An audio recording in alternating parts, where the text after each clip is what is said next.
Então eu gostaria que você abrisse a sua Bíblia ou o aplicativo lá no livro de Romanos, capítulo 8, versículo 19 a 22. Nós vamos dar continuidade ao nosso tema deste mês, que é Somos Um.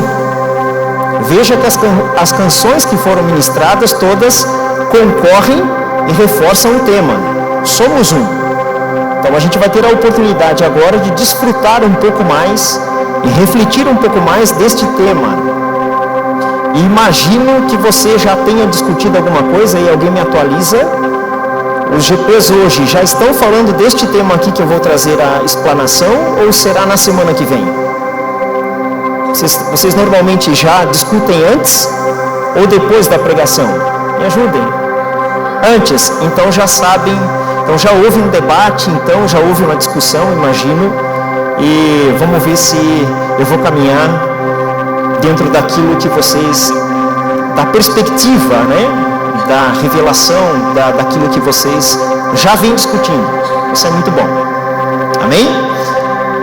Então ele fala assim, já sabem o texto, né? A natureza criada aguarda, com grande expectativa, que os filhos de Deus sejam revelados.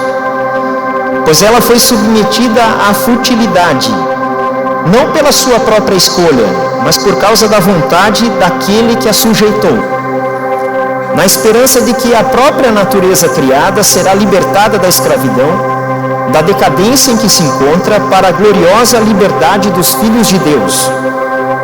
Sabemos que toda a natureza criada geme até agora, como em dores de parto. Amém? Então o meu tema que eu gostaria de trazer hoje é o seguinte: o mundo deseja é o que o mundo deseja. E o que o mundo deseja e por que razão deseja? Talvez nem o mundo saiba que o mundo deseja. Ele não está bem consciente de que ele precisa, ou ele está ansioso para ver os filhos de Deus manifestados no mundo. Mas nesta noite eu gostaria de fazer um apanhado histórico e mostrar de fato de que o mundo deseja a manifestação dos filhos de Deus com grande expectativa. Então essa é a ideia. Eu vou trazer então um apanhado histórico mostrando para você que há uma ansiedade no mundo hoje para a manifestação dos filhos de Deus. Me ocorreu agora uma lembrança que ilustra isso que eu estou dizendo para você. Agora, recentemente houve, gente, estou por fora desse movimento, implicações, bastidores, eu não acompanhei, mas eu fiquei sabendo por cima, por alto, que recentemente houve um movimento lá em Augsburg, alguma coisa assim. E o que me chama a atenção é que pipocou vídeos no YouTube e outras plataformas, Instagram, a respeito de Augsburg. Então isso mostra, e eu não sei de fato o que aconteceu lá, mas independente do que tenha acontecido, se for genuíno ou não, isso mostra que há uma expectativa da manifestação de Deus no mundo, e todo mundo volta a sua atenção. Quando Deus se manifesta, quando há uma fagulha e uma centelha da sua presença, seja lá em qual parte do mundo for, todos já ficam sabendo de imediato, e há uma comoção, há um movimento, há uma direção, há uma atenção em relação a isso que está acontecendo. Isso mostra, de alguma forma, que a natureza criada aguarda com grande expectativa que os filhos de Deus de fato sejam revelados. É um jovem que cativa outro jovem, e que vão orar, e que daqui a pouco eles estão orando mais do que 2 horas, e daqui a pouco vai para 6 horas, e daqui a pouco vai para 15 horas, e o mundo começa a prestar atenção neste jovem que está em oração. O mundo aguarda com grande expectativa que os filhos de Deus sejam revelados. Esse é o fato. E um despertamento de Deus na vida de uma igreja, ela movimenta o mundo todo. Impressionante isso, né? Eu lembro também por cima, posso estar falando alguma coisa errada, mas parece que haviam filas para entrar dentro da igreja e que teve até confusão e tumulto, e, enfim, as forças da cidade tiveram que intervir para fazer uma ordenação. Então veja só o quanto que o movimento desperta a curiosidade do mundo. É sobre isso que eu quero falar nessa noite. Amém? Então, o que a igreja... Isso aqui eu peguei da colinha de vocês lá. O que a igreja e os valores cristãos podem oferecer ao mundo atual? O que a igreja, então... Será que a igreja hoje e os valores cristãos, eles são e continuam relevantes para o mundo atual? O que você acha? Em um mundo onde a disputa é enorme pela sua atenção, em um mundo imediato, com tantas mídias, com tantas informações, com tantas atratividades, será que hoje os cristãos ainda podem oferecer alguma coisa ao mundo? E se podem, de que forma isso seria? Ou seja, em outras palavras, continuamos a ser relevantes no mundo? Nós como cristãos, temos relevância? Ou ser cristão hoje, no século XXI, é uma coisa do passado? Está perdendo gradativamente a sua relevância, por exemplo, para as ideologias, ou para a política, ou seja lá o que for. É isso que eu gostaria de falar, a partir de uma situação bem concreta para você entender. Então, para ilustrar isso, eu quero trazer um exemplo, irmãos, a partir de uma mensagem, inclusive, endereçada pelo Lucas. Lucas, eu acho que não está aqui hoje, do pastor Tim Keller. É Timothy Keller, né? Tim Keller.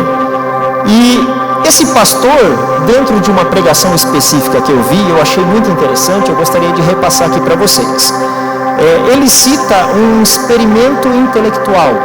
Eu não sei quantos aqui já conhecem esse experimento. Ele cita um professor universitário de uma universidade americana, do curso de História. Tem um professor nesse curso que ele faz um experimento intelectual com os seus alunos da turma de História. O objetivo desse exercício intelectual, ele tinha o propósito de visualizar com mais clareza a evolução dos nossos valores morais, ok? Fomentados, é claro, pelos valores cristãos. Então ele falou o seguinte: olha, eu vou fazer um exercício para vocês, intelectual, e dependendo da resposta que vocês derem, isso denuncia o que está subjacente, o que motiva as suas escolhas. E o que ele está dizendo que é aquilo que motiva as nossas escolhas está embasado como pano de fundo, ou motor de fundo que nos leva a fazer o que fazemos, a moral cristã. E o experimento é o seguinte, preste atenção. Tarde da noite, uma senhorinha caminha por uma rua escura. Visualize. Talvez essa rua aqui na lateral que é meio escura. Você sai aqui, não, sair da igreja e fazer o que eu vou propor não tem como. Mas imagina que tem uma senhorinha que está andando na rua e daqui a pouco você está vindo contra essa senhorinha. Essa senhorinha, ela traz uma bolsa, parecida com aquela irmã lá atrás, e dentro dessa bolsa tem dinheiro e tem diamantes, ok? Com pedras preciosas. Você sabe que para tomar a bolsa, primeiro, ela não poderia te oferecer qualquer resistência, pela condição física dela. Segundo, ela não seria capaz de identificar você, porque estaria escuro. E terceiro, você não seria de forma alguma responsabilizado pelo ato, para efeito prático do experimento, ok? Então seria o seguinte, em outras palavras, não haveria consequência alguma se você assaltasse a velhinha e saísse com teu bolso cheio de grana e diamante.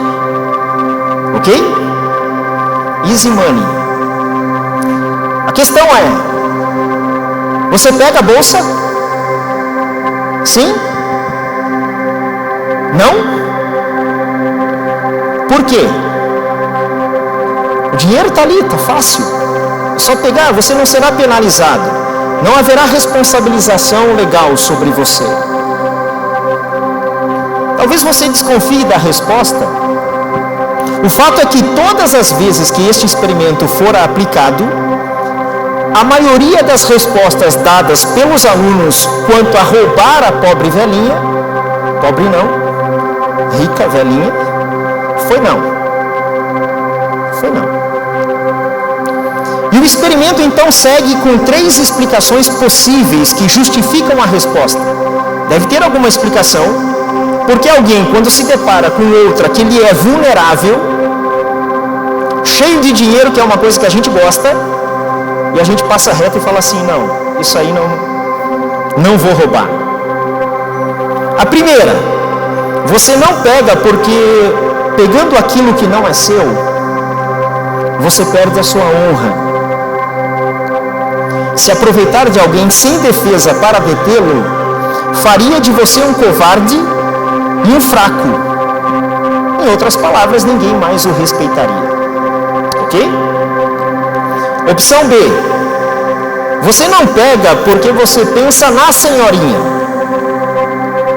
Você se coloca no lugar dela e começa a imaginar como seria para ela perder todo aquele dinheiro. Sei lá, aquele dinheiro tem um propósito. Ela deve ser da família, deve ser dos filhos, deve ter algum propósito que eu não sei, mas eu me coloco no lugar dela e isso se chama empatia. Eu tenho um sentimento empático em relação a essa senhora e eu simplesmente não a roubo. E terceiro, que é a letra C, você não faz isso por outro motivo, diferente dos 2 anteriores. Ok? Que deve ter um outro motivo diferente deles 2. Ora, ao longo do tempo em que esse experimento foi aplicado, quase 100% das pessoas sempre escolheram a letra B. Ou seja, você não pega porque você pensa na vovozinha. Tudo bem? Agora olha que interessante, a explicação vem depois. A letra A é uma escolha com base em uma ética autorreferente. Autorreferente. Ou seja, ela tem a sua origem em uma cultura baseada no respeito e na honra, no qual a força e a virtude é o que realmente importa. Entenderam bem? Então, assim, a primeira escolha, ela está com base em si própria. Vou exemplificar. Quem daqui já viu o filme O Último Samurai? O Último Samurai, ele conta a história de um capitão, o nome dele eu anotei aqui, Nathan Algren. E esse capitão, ele é um capitão norte-americano que ele é enviado para o Japão. Qual é o propósito? Esse capitão é o Tom Cruise, né? A missão de Algren é treinar as tropas do imperador Meiji para que elas possam eliminar os últimos samurais que ainda vivem na região. Entenderam? Porém, após ser capturado pelo inimigo, Algren aprende com Katsumoto, esse nome aqui, o código de honra dos samurais. Então ele passa a ficar em dúvida sobre qual lado ele deve apoiar. Entenderam? Então, é um código do samurai. Se você não viu esse filme, veja esse filme, vale muito a pena. Coloca a imagem lá, mano, se você... Aquela dos 2 samurais ali. Aliás, isso aí. Não, acho que não. É isso aí. Então, tá ali o Tom Cruise. E ali tá o Katsumoto. E, a princípio, ele vai influenciado por esse general que quer exterminar os samurais. E na medida que ele vai convivendo e vendo o código samurai, ele entra em crise, porque ele percebe que o código samurai entre os samurais é muito mais respeitoso e honroso do que as próprias intenções daquele que o contratou. É muito bom, se você não viu, vale a pena ver. Então o filme, de fato, nos explica o que é uma ética autorreferente, que tem a si mesmo como referência de conduta. Mais ou menos hoje, dentro das minorias, meu corpo, minhas regras. Mais ou menos isso, você usa como referência o seu próprio padrão para tomar as decisões, não considerando, por exemplo, as implicações. É um tipo de uma ética que existe e ela coexiste também com a ética cristã. Ok? A opção B, pode tirar, mano. A opção B tem a sua conduta com base, olha só, no outro.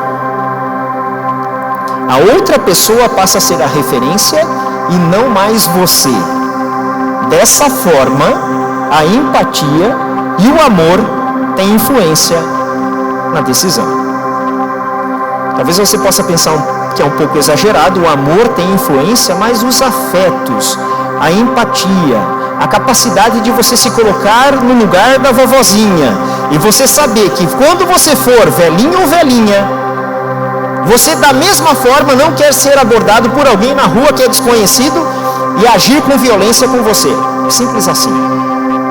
Então você se colocando no lugar da outra pessoa, você acaba agindo de uma forma a não prejudicar. Amém? Entendemos até aqui?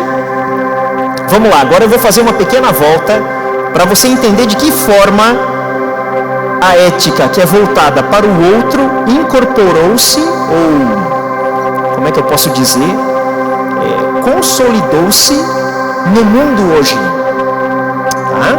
E aí eu queria que o irmão colocasse lá a segunda figurinha, por gentileza.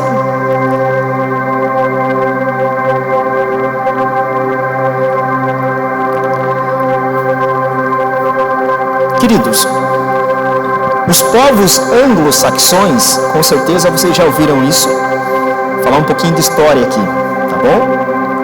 Eu com meu tom de pregação professoral, né? Faz parte.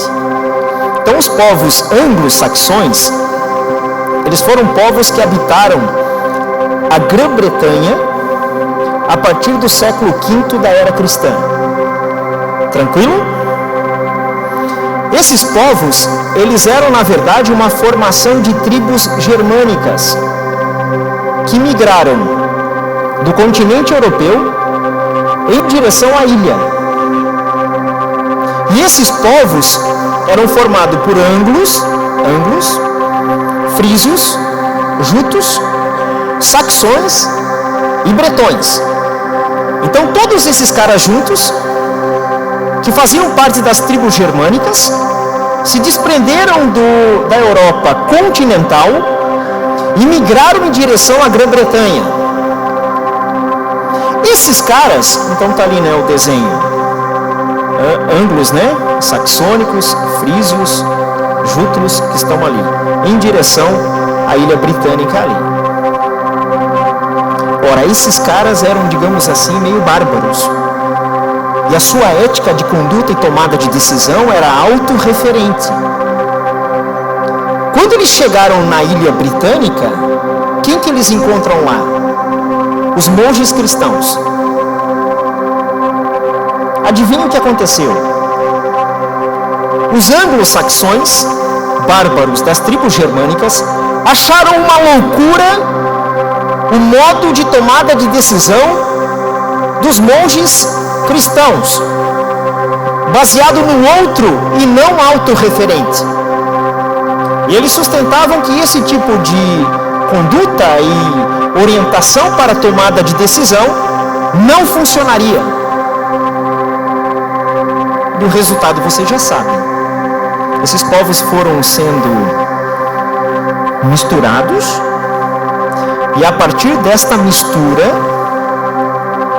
eles formaram um povo distinto, aonde os valores cristãos prevaleceram. E a partir dessa instauração, dessa cultura baseada no outro O que aconteceu é que vários outros povos e reinos surgiram, dentre os quais citamos a nação americana. Então houve vários avivamentos que aconteceram na Inglaterra, por exemplo, que levaram vários missionários ao Estado americano, à nação americana, e que por sua vez levaram a partir da metade do século XIX, levaram missionários para todo mundo, protestantes, a divulgar e difundir o Evangelho. A razão pela qual nós estamos aqui hoje sentados e ouvindo dentro de uma igreja protestante é porque teve um cara, em 1859, que cruzou, vindo dos Estados Unidos até o Brasil, chamado Green Simonton, um reverendo presbiteriano, que saiu lá dos Estados Unidos e veio para cá evangelizar como sendo o primeiro pastor reformado evangélico a trazer o evangelho, digamos assim, evangélico, né? Para essas terras aqui. Então você percebe o quanto que isso influenciou. Ele foi para o Rio de Janeiro, né, irmãos? O quanto que isso influenciou os valores que hoje estão difundidos em toda a nossa terra. E amados, é neste momento que o professor destaca o seu ponto central. Preste atenção. Ele diz o seguinte: eu não me importo se você é cristão ou não. Eu nem mesmo me importo se você acredita em Deus. Pessoalmente, isso não importa.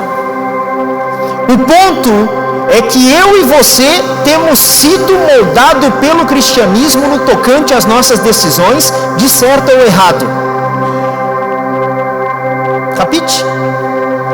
Então você que está aqui hoje, nesta noite, você fala: olha, ando meio desviadão, as coisas não estão boas para mim. Ou você que está visitando: olha, não tenho nenhum tipo de envolvimento com a fé cristã. Lamento dizer para você, mas você está um pouquinho enganado, porque as tuas decisões éticas são cristãs. A menos que você tenha nascido lá na Escócia, na Irlanda, no Japão, a não ser que você seja um samurai. Fora isso, a tua base de tomada de decisão não é autorreferente, sim baseada no outro. Então, de certa forma, genericamente falando, todos nós somos cristãos, moldados pelo cristianismo. Esta é a verdadeira revolução. Alguém falou em revolução aí no início da celebração e eu gostei muito. O seu senso moral não é um senso moral baseado nos povos pagãos, com base na vergonha, nem na desonra. O fato é que você tem uma ética orientada ao outro, uma ética do amor que veio do cristianismo. Percebe, irmãos? Então vamos lá. Não importa qual é a sua classe social. Não importa se o seu cartão é black ou platino. Não importa se você é branco, preto, pardo ou amarelo. Cada um precisa ser amado e respeitado como pessoa em si mesma. Ponto. Então, quando pensamos sobre isso, irmãos, percebemos então porque a natureza criada aguarda com grande expectativa que os filhos de Deus sejam revelados. Jesus. Porque onde os filhos de Deus são revelados, a coisa vai. Aonde na história do passado os cristãos puseram suas mãos, eles fizeram diferença real, histórica, escrita nos livros, para todo mundo ver. Fomos ou não fomos relevantes? Muito relevantes. O cristianismo não se resume a esta reunião hoje aqui. Antes de você nascer, milhões de pessoas dedicaram as suas vidas pela fé no Cristo crucificado que derramou o seu sangue. E dedicaram uma vida dedicada ao que criam. E transformaram a sua realidade aonde estava. Eu e você estamos aqui nesta noite para dar continuidade neste fluxo que é suportado pelo Espírito Santo de Deus dentro de nós, a partir do qual, unidos como Igreja do Senhor, avançamos e continuamos fazendo a diferença no mundo. É por isso que o mundo nos deseja.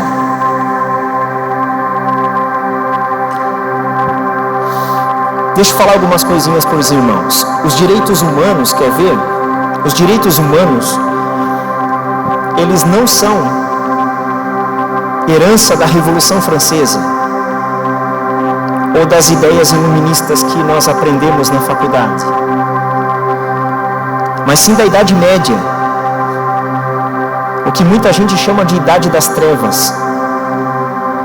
A partir de raízes cristãs e bíblicas, a ideia de imago Dei, imagem de Deus, de que eu e você somos criados à imagem e à semelhança de Deus, ela foi discutida por um bispo do 3º século de Nice.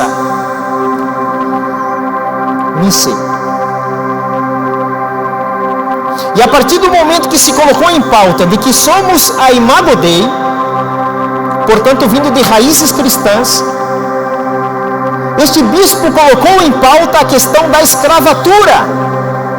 3º século depois de Cristo, muito antes de Martin Luther King Jr., no seu famoso discurso sobre escravatura, sobre racismo. Então veja o quanto que nós temos de herança cristã.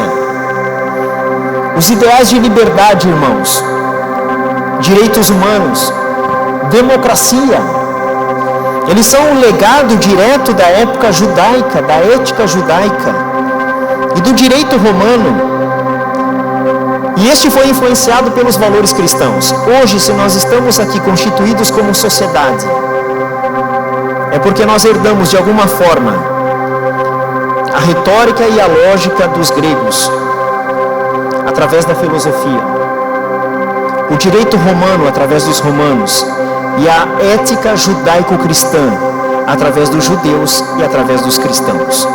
Esses são os fundamentos civilizatórios que nos são dados como herança.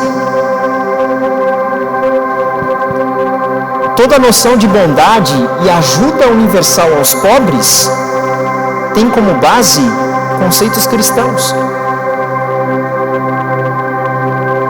O conceito de que o sexo deve ser consensual e baseado em aliança é de origem cristã. E isso, de fato, amados, é uma verdadeira revolução comparado com o que vinha antes.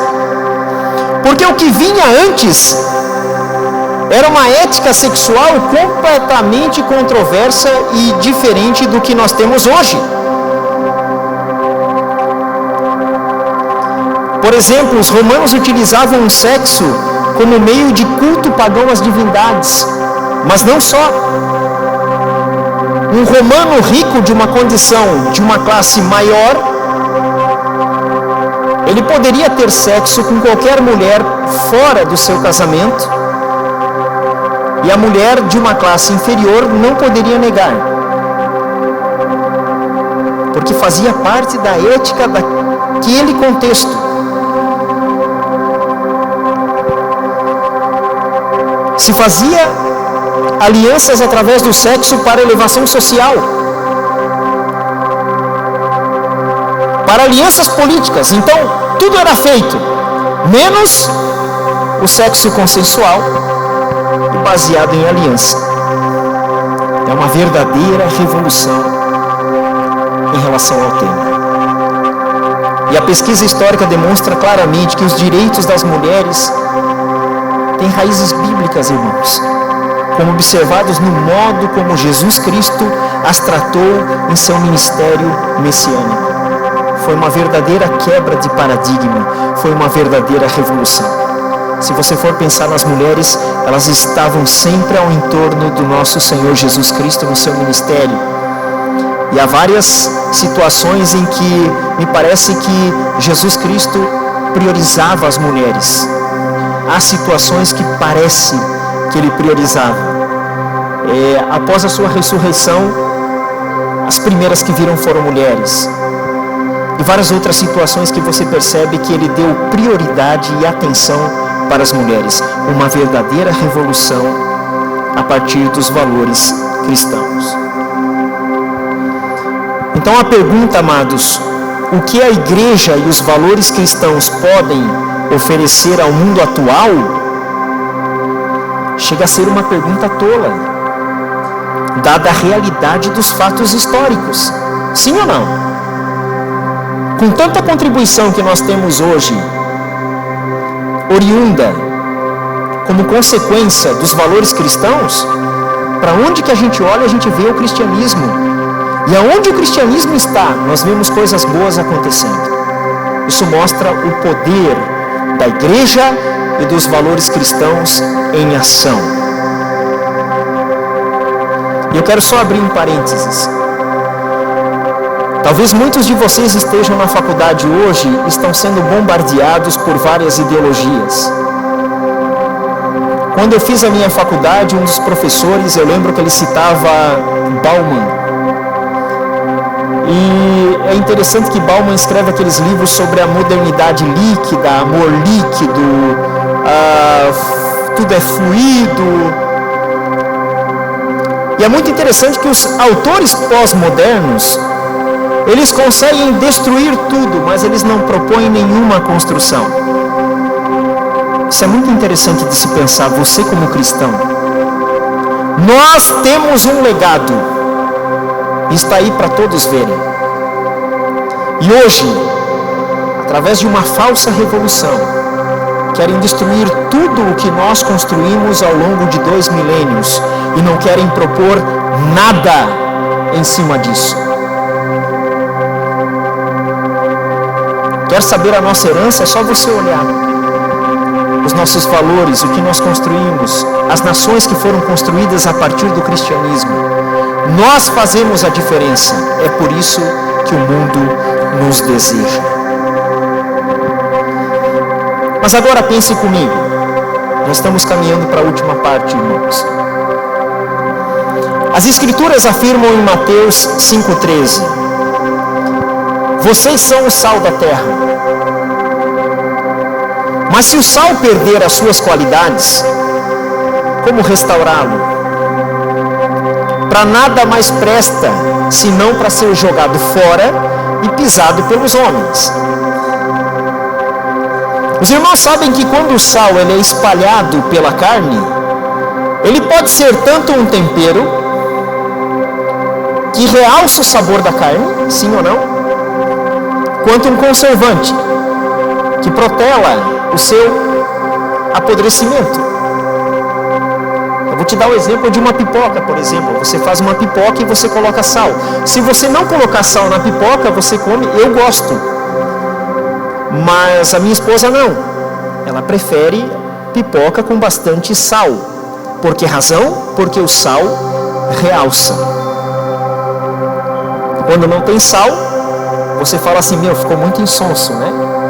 E eu agora tenho procurado diminuir, mas antes eu colocava sal e sazon. Aí ficava muito gostoso. Mas eu estou tentando, faça isso em casa, pode fazer em casa, você vai ver que é gostoso.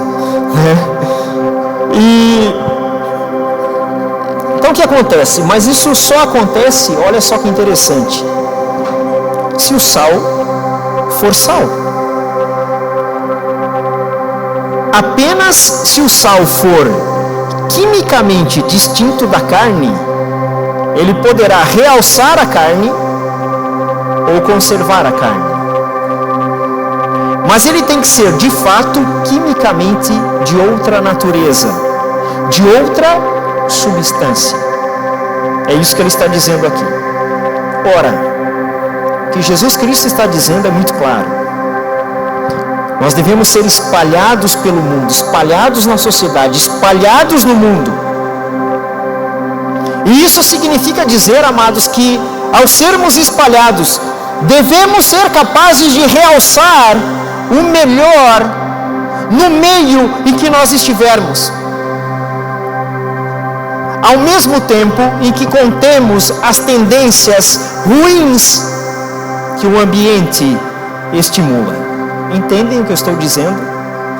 Você está entendendo que eu e você, enquanto sal, temos que fazer a diferença onde estivermos, a fim de realçarmos aquela circunstância e aquele ambiente. E se de alguma forma não podemos realçar, pelo menos nós podemos deter e conservar aqueles aspectos do ambiente que nós estamos que são mais maléficos, demoníacos e prejudiciais. Vou te dar um exemplo. Eu sou coordenador de PCP dentro de uma indústria. Eu trabalho com uma equipe de 20 homens todos os dias. Todos falam muitos palavrões, mas muitos palavrões. E todo dia eu ouço todo tipo de palavrão repetido.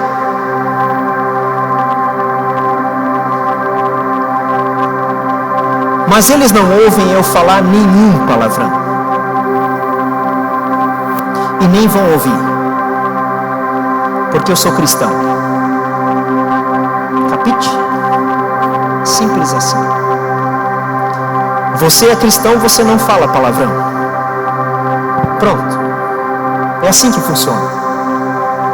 Porque a própria palavra diz que não saia da vossa boca nenhuma palavra torpe, somente aquela para edificação daqueles que te ouvem. Eles sejam edificados com você do lado. Simples assim. Mas como que você consegue estar no meio onde todos falam palavrão e você não fala? É o Espírito Santo. Não é o Dalton. Eu tenho vontade de falar palavrão. Quando alguma coisa ruim acontece, porque eu trabalho num cargo de liderança e todo tempo eu tenho que estar resolvendo treta entre marmanjo e barbado. E aí dá vontade de dar um soco na cara e uma voadora no peito. Mas eu não posso fazer isso. Então eu peço para que Deus me dê graça no seu espírito para conduzir as coisas da melhor forma, porque eu sou aquele que realça as coisas boas naquele ambiente. Eu sou aquele que conserva para que as coisas e aquelas questões piores não vão de mal a pior. Então eu estou ali para dar testemunho e fazer a diferença e de alguma forma eles verem em mim a pregação do Evangelho, mesmo que eu não os pregue diretamente.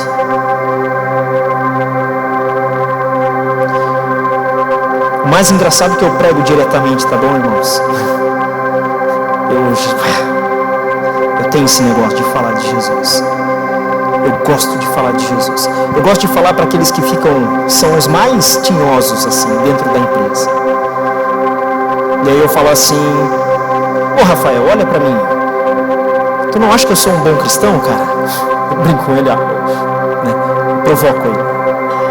Tu acha que eu tenho divergência entre o que eu falo e o que eu faço? Cara, tu me vê todo dia aqui, fico 8, 10 horas com você. Já estou há 2 anos aqui, você perceberia. Nós somos o sal da terra.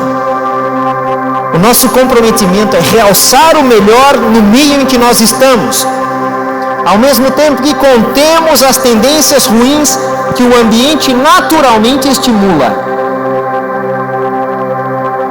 A pergunta do pregador é: você tem feito a diferença como sal da terra aonde você está? De que forma você tem feito a diferença? Essa é uma perguntinha que incomoda. Então nós olhamos para a história e concluímos que o cristianismo foi como um sal, realçando o melhor da sociedade ocidental. Mas eu penso que daqui para diante os valores cristãos poderão agir mais como um conservante. que mitiga o apodrecimento acelerado do mundo atual. Gente, que mundo difícil que nós estamos vivendo, né? Que mundo complicado. E aqui eu gostaria já de caminhar para o encerramento dizendo o seguinte, que é o mais importante dessa pregação. O apóstolo João escreve em sua primeira carta o seguinte, preste atenção. Deus é amor. As músicas todas aqui eu vi a palavrinha amor, viu?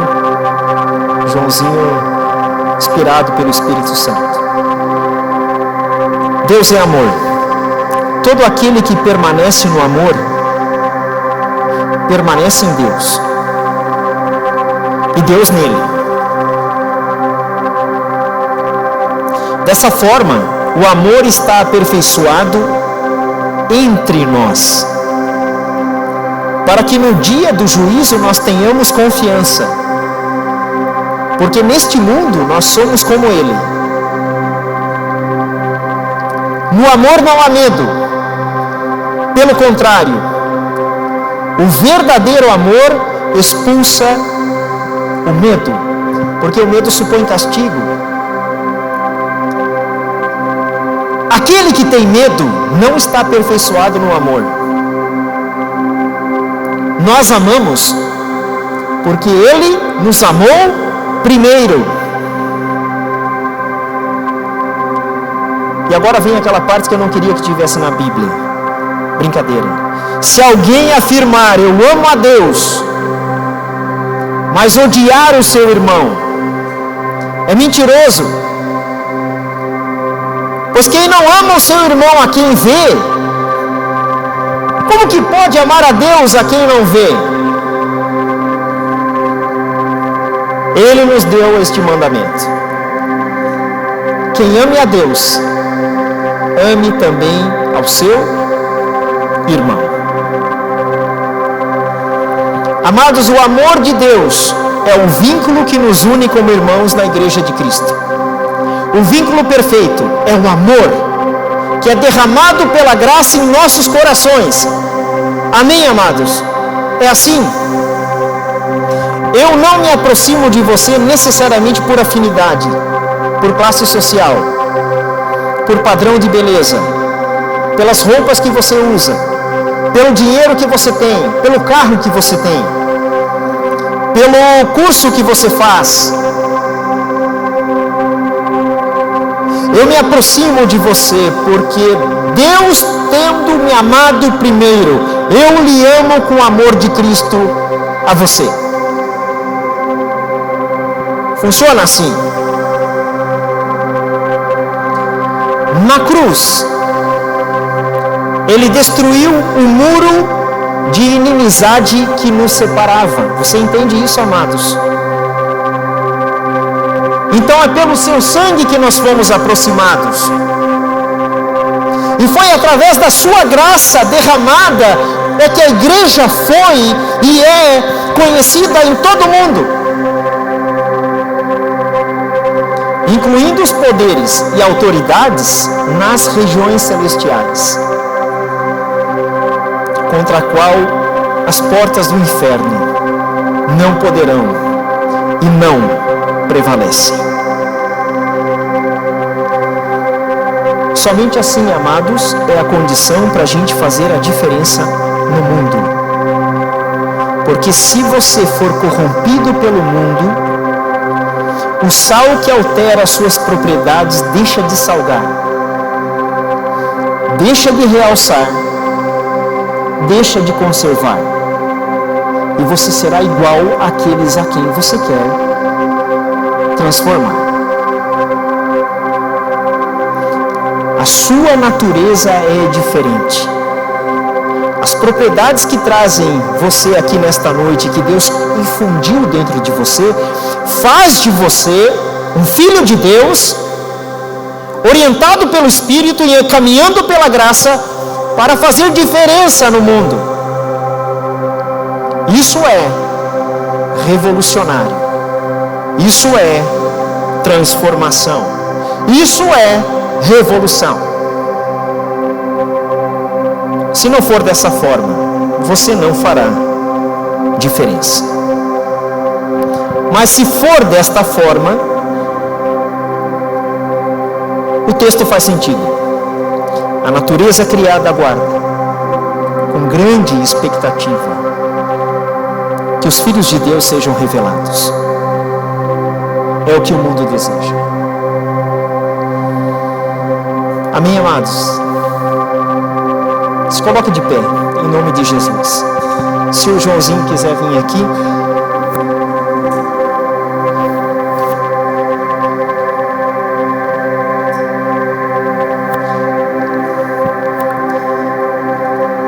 Preste atenção no que eu vou te dizer, querido. Não sei quantos de vocês estão assim cientes da necessidade da nossa oração em relação à nossa igreja e o momento que ela está passando. Amanhã, neste mesmo horário, estaremos aqui reunidos numa AGR.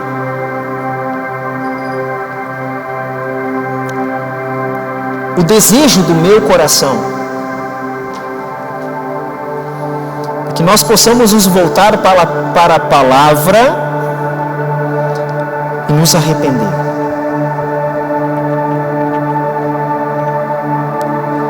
E aí você filtra o que eu vou falar agora para você. E para quem precisa entender, vai entender.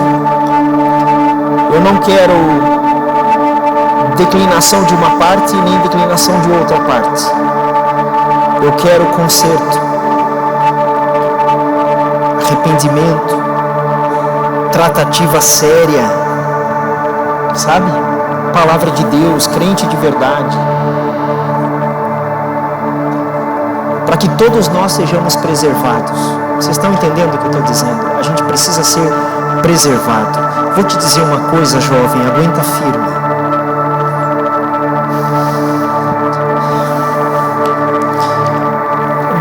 Me emociona um pouquinho. Mas que o Espírito Santo esteja neste lugar, conduzindo da melhor forma, e que haja arrependimento genuíno. Porque existe uma palavra que diz o seguinte: assim vocês saberão que vocês são igreja do Senhor e filhos de Deus. O mundo saberá quando vos amardes uns aos outros. Então, que essa unção esteja sobre a nossa vida, uma unção de arrependimento, uma unção de quebrantamento, uma unção de graça, para que continuemos sendo igreja do Senhor e sejamos relevantes lá fora. Esse é o desejo do meu coração. Tá bom, queridos? Fecha os teus olhos e eu quero orar por você.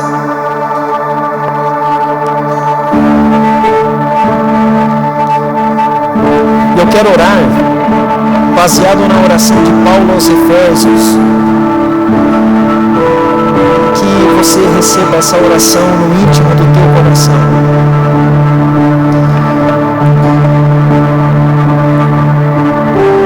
Por essa razão, ajoelho-me diante do Pai, do qual recebe o nome toda a família nos céus e na terra. Eu oro para que, com as suas gloriosas riquezas, Ele os fortaleça no íntimo do seu ser, com poder, por meio do seu Espírito, para que Cristo habite em seus corações mediante a fé. E oro para que vocês, arraigados e alicerçados em amor, possam, juntamente com todos os santos, estamos aqui reunidos, Igreja Resgate, compreender a largura, comprimento, a altura e a profundidade, e conhecer o amor de Cristo, que excede todo entendimento, para que eu e você, nesta noite, sejamos cheios